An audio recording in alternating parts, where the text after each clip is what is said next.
Shedeur Sanders looked broken at halftime.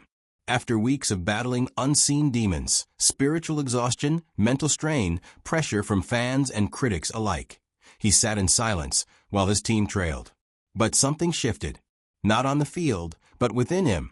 Fueled by encouragement from teammates and a sense of brotherhood, Sanders returned to the field and engineered a final drive that stunned the Bengals and silenced doubters. If you're into the real story and all the messy twists they don't show on highlight reels, go ahead and subscribe. And if you're sticking around to see how this Browns QB chaos plays out, you should definitely be subscribed. It wasn't a perfect performance. It was something more valuable. Resilient.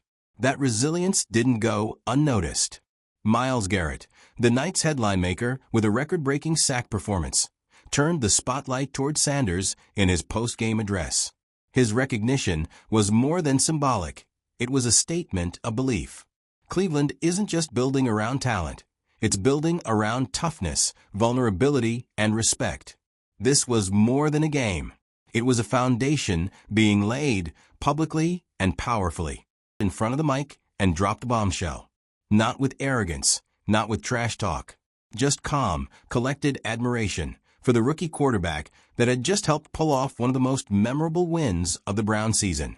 Garrett had just shattered the NFL's single-season sack record, and instead of soaking in the moment, he redirected the spotlight. His message? Shedeur Sanders wasn't just another young QB finding his rhythm. He was different. He was someone Garrett believed in. That post-game speech turned heads across the league. You could feel the weight of Garrett's words, not just as a record-breaking defensive end, but as a team leader who saw something bigger unfolding in Cleveland. He praised Sanders' toughness, his poise under pressure, and how the kid kept showing up no matter how heavy the moment felt. It wasn't a scripted line. It was a real-time passing of a torch from the Browns' defensive cornerstone to their rising offensive hope. And the moment wasn't just emotional. It was historic. Garrett had put on a clinic in that game. A quarterback's nightmare, a defensive coordinator's dream. He powered through double teams, fought off chips, and landed the sack that officially etched his name into the NFL record books. One for the history books, and one earned during a season that had been anything but easy for the Browns. The sack record hadn't come gift-wrapped. Garrett had to work for it through a year of defensive inconsistencies, injured teammates, and constant readjustments. And yet there he was, standing at the top. Not just with the numbers to prove it, but with the leadership that reminded everyone why he's the soul of this defense. That sack didn't just win it down, it reset the standard. On the other side of the ball, Shedeur Sanders had his own moment of reckoning. It was late in the game, tied up, Bengals threatening, and the entire season sitting on the edge of one final drive. Sanders had struggled earlier. Some errant throws, a fumble, the usual rookie hiccups. But this time, the weight wasn't just on his shoulders, it was in his head. He'd later reveal he was dealing with way more than just football. Spiritual battles, internal fights, moments where the pressure nearly broke him. But in that final drive, all of it came into focus. He didn't flinch. He didn't fade. He delivered. Short passes, smart decisions, clock control. Then a bullet to the end zone that sealed the win and the comeback narrative. After the game, Shedeur didn't celebrate like a kid who just won the lottery. His voice was calm, reflective. He admitted he'd been in a dark place this season. The kind of place that stats don't show and post-game shows never mention. Mental health, spiritual pressure, questions about his identity as a leader. He laid it all out, and the vulnerability hit harder than any highlight reel. He talked about the support he got during halftime, how teammates pulled him back in, reminded him who he was, and gave him the push to reset. It wasn't coaching adjustments. It was emotional reinforcement, brotherhood. Guys in that locker room weren't just teammates, they were lifelines. When Sanders stood in front of reporters post-game, you could tell the win meant more than just the W column. He gave credit to the entire locker room. Said the vibe changed at halftime when guys like Garrett pulled him aside, told him to let the pass go, and just play like the quarterback they knew he was. That halftime locker room wasn't chaos, it was chemistry. He didn't give the media the standard rookie humility lines. He gave them truth. talked about how tough it is to balance expectation and growth when your mind is battling demons. Said the belief from his team is what let him breathe again. And breathe he did, right into the end zone for the game-winning drive. That win over the Bengals wasn't just another notch.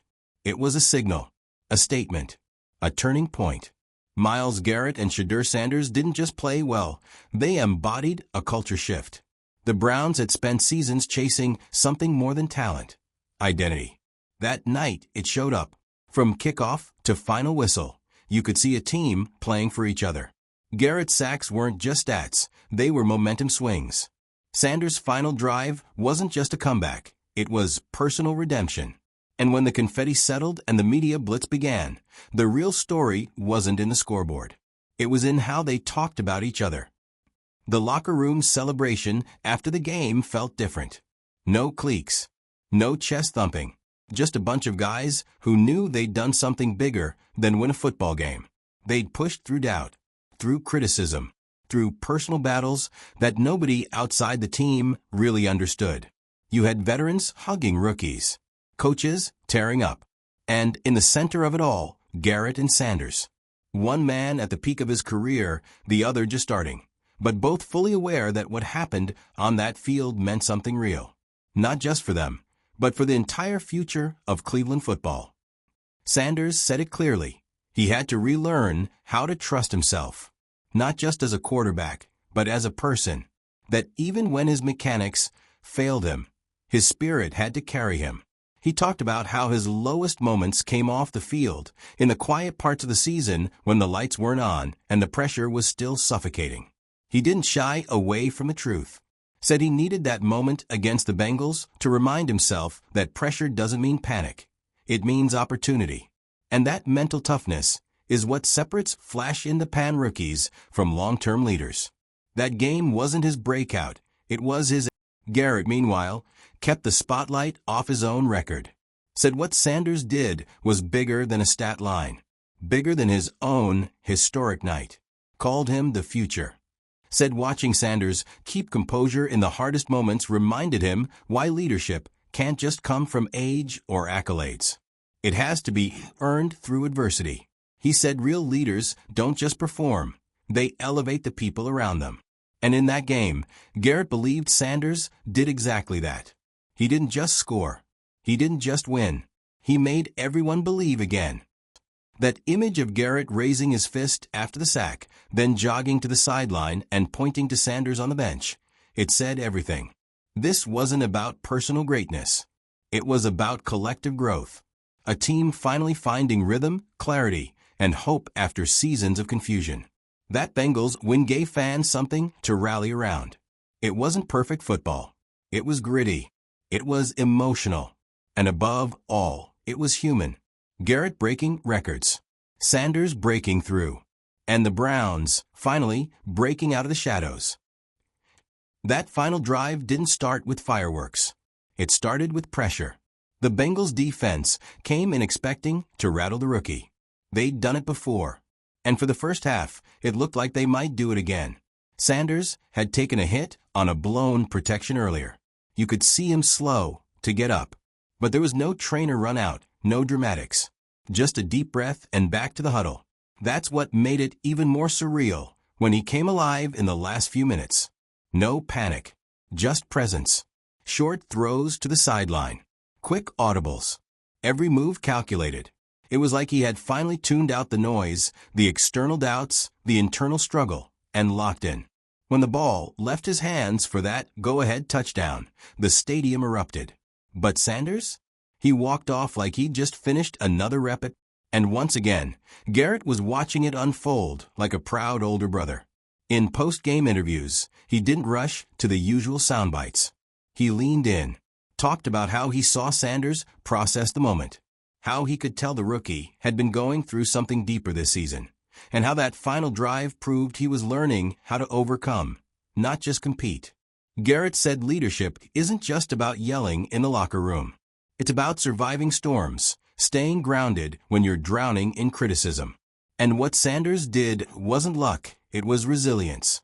Garrett didn't hand out praise easily, But he called this game one of the proudest moments of his Browns career. Because it wasn't just about his record. It was about the team becoming something bigger than its past. When reporters pressed Sanders for more details about what he'd been going through, he didn't dodge. He said there were days he didn't even feel like himself. That the pressure wasn't just coming from coaches or fans, it was spiritual.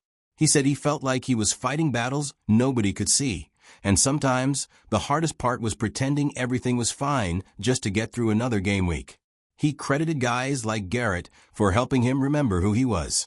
Not just a football player, not just a prospect, a man learning to lead through pain. Sanders said there's a different kind of strength in being vulnerable, and that once he stopped trying to carry everything alone, things started to shift. That final drive wasn't just strategy, it was release. You could tell in the locker room after the game that this one was different. There wasn't loud music or champagne spraying, just nods, claps, and long embraces. The team knew what it meant, not just for the standings, but for the culture. A locker room that had seen chaos in past seasons was now filled with something else, stability. Garrett stood in the middle of it, jersey half off, ice on his shoulder, still smiling. Not about the sack record, but because he saw a team that believed again. Players dapped each other up, coaches held back tears, and in the background, Sanders quietly sat at his locker, hands clasped, eyes closed. Not exhausted, just thankful. The images from that night told the whole story. Garrett pointing to the sky after the record-setting sack. Sanders walking off the field with his helmet off, sweat dripping, a rare smile breaking across his face.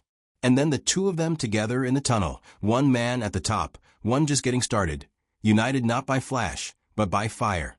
Those photos will be framed, hung in facilities, circulated by fans, not because of a win column stat, but because they captured the birth of something real.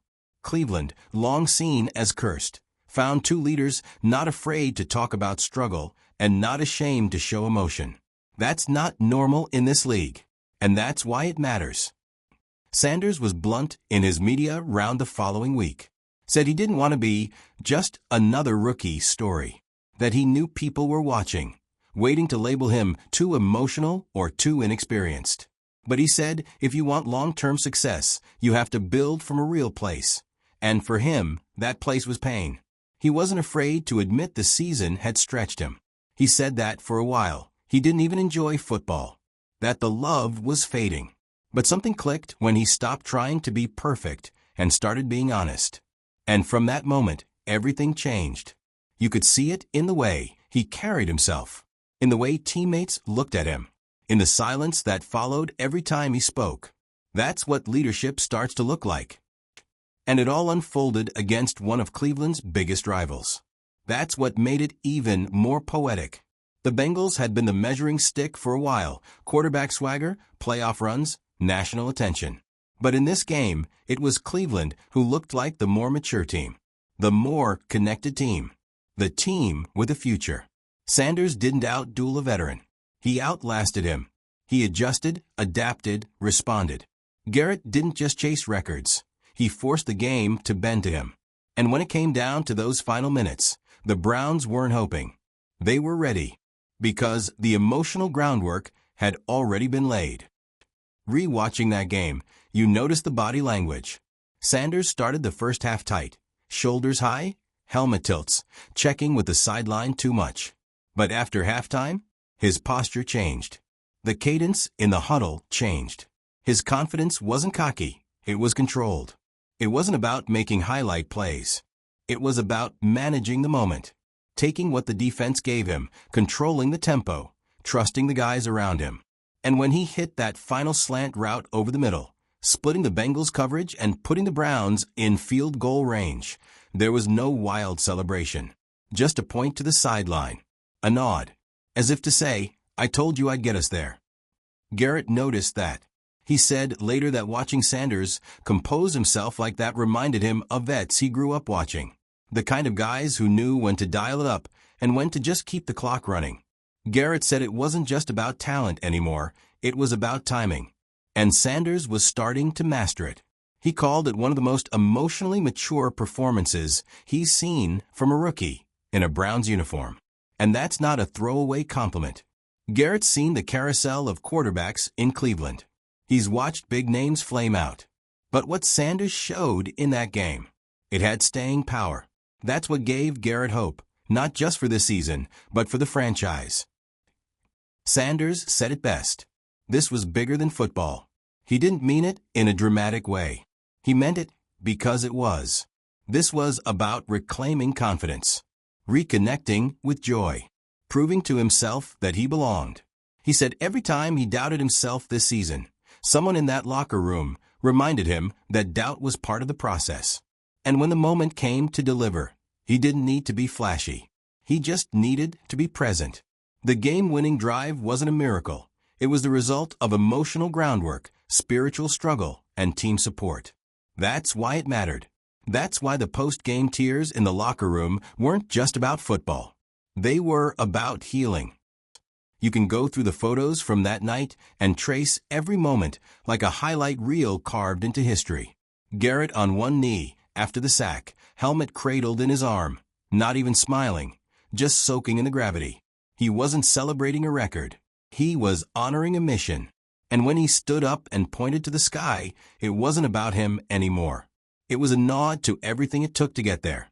All the losses, the criticisms, the rebuilds. He was still standing, and standing tall. And then you've got the wide shot. Garrett walking off the field with Sanders beside him. Two different paths, same direction. No fireworks. No over-the-top gestures. Just quiet power. That's what makes it last. These weren't empty stats or lucky breaks. This was the culmination of pain, growth, and pressure finally turning into presence. When Sanders looked back at that drive, he didn't break it down like an analyst. He talked about how still his mind finally felt. Like for the first time all season, the noise cut out. He said he didn't even hear the crowd. Just the sound of his own breath and the voices of his teammates echoing from earlier in the tunnel. You got this. That's what he carried onto the field. He admitted he'd been second-guessing everything before that. Every snap, every read. Said it felt like the weight of the world was on his shoulders. But then Garrett grabbed him by the helmet at halftime, looked him in the eye, and said, "Be who you are." And somehow that was enough. Not a playbook adjustment. Just a reminder. And that's all he needed. The Bengals came in expecting to handle business. They saw a rookie QB and a Browns team worn down by inconsistency. But what they got was a team that had found something uncoachable: resolve. Garrett's defense played like a pack of wolves, and Sanders didn't blink under pressure. The Bengals were the ones reacting. The Browns were the ones dictating. By the time the final whistle blew, the Bengals weren't frustrated. They were stunned. They'd been punched in the mouth by a team that used to fold under pressure. But not this time. This version of the Browns had identity. And that came from the top down, Garrett commanding the defense like a general, Sanders owning the offense like a quiet assassin. That kind of balance doesn't show up in a stat sheet, but it changes everything. Garrett said the team had grown up that night. He said you can coach technique, but you can't coach trust. And that's what finally clicked. Everyone trusted each other. No one was waiting for someone else to make the play. They all just did their jobs. That's what makes a real team. He said he'd seen plenty of talent come through Cleveland, but not enough heart. And what he saw from Sanders on that final drive, that was heart. Not the loud kind, the deep kind. The kind that holds you together when everything around you is unraveling. And in Garrett's eyes, that's what this franchise needed more than anything else. It's wild to think about how close Sanders came to losing the moment. A missed throw here, a bad read there. And that game could have slipped away like so many others this season. But the difference this time wasn't the scoreboard. It was his mindset.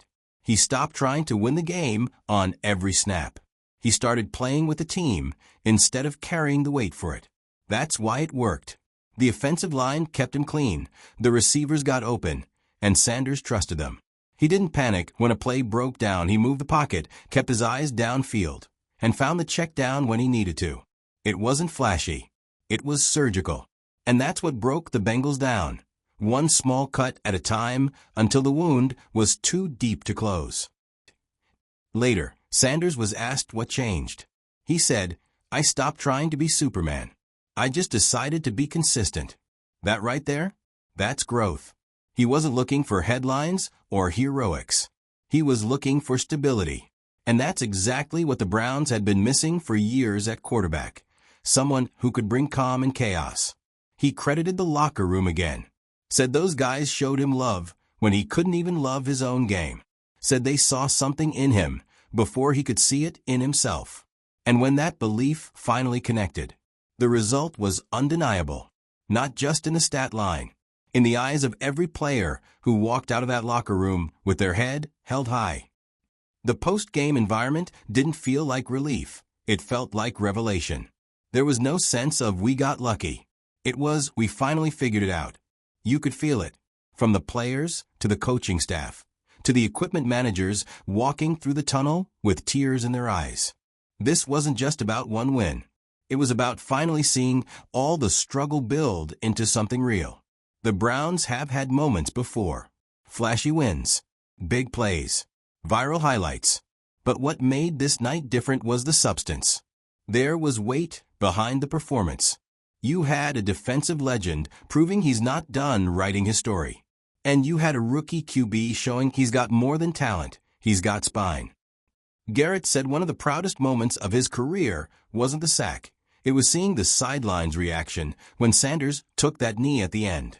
Said it reminded him of what football's supposed to feel like. Not just stats and media noise, but brotherhood. Said that was the first time in a long time he felt like the Browns weren't just a team. They were a family. And when a guy like Garrett says that, it means something. He's seen coaches come and go, teammates traded, and expectations crushed year after year. But this time, he saw something worth believing in. Not just potential, but proof. And that might be even rarer than the record he broke. Sanders later opened up about his pregame routine. Said he almost didn't suit up. The pressure had gotten so intense that morning, he had to sit in silence in the locker room for nearly 30 minutes just to get his mind right. But then someone dropped a hand on his shoulder. It was a teammate, didn't say a word, just stood there with him. And that's when he knew he wasn't alone. He said you can't fake that kind of support. It has to be built, earned. And once he realized he had it, everything changed. The weight didn't disappear, but it got lighter. Because it was shared. And when the game kicked off, he wasn't just playing for stats or reputation. He was playing for the guys who had carried him when he couldn't carry himself. In the final press conference, Sanders ended with a line that stuck. It's not about being perfect. It's about being present. That's what this whole game was about. Not perfection, presence. And every time he took a snap, read the field, and made a decision, he was fully in it. Not afraid, not hiding, just there. That's what got the Browns over the hump. Not flashy plays, not miracle throws, just consistent execution, fueled by emotional growth and the belief of a locker room that refused to let this season spiral. Garrett's record might get the headlines, but it's Sanders' evolution that will echo through that building long after the cameras leave. That game gave Cleveland something it hasn't had in years. Hope with roots. Not hope based on hype.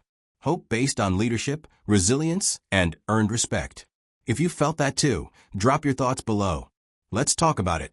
Hit the like if you were yelling at your screen in that final drive. Share it if you think more people need to see what's really going down in Cleveland. And don't forget to subscribe, because if this team keeps trending up, we've only just scratched the surface.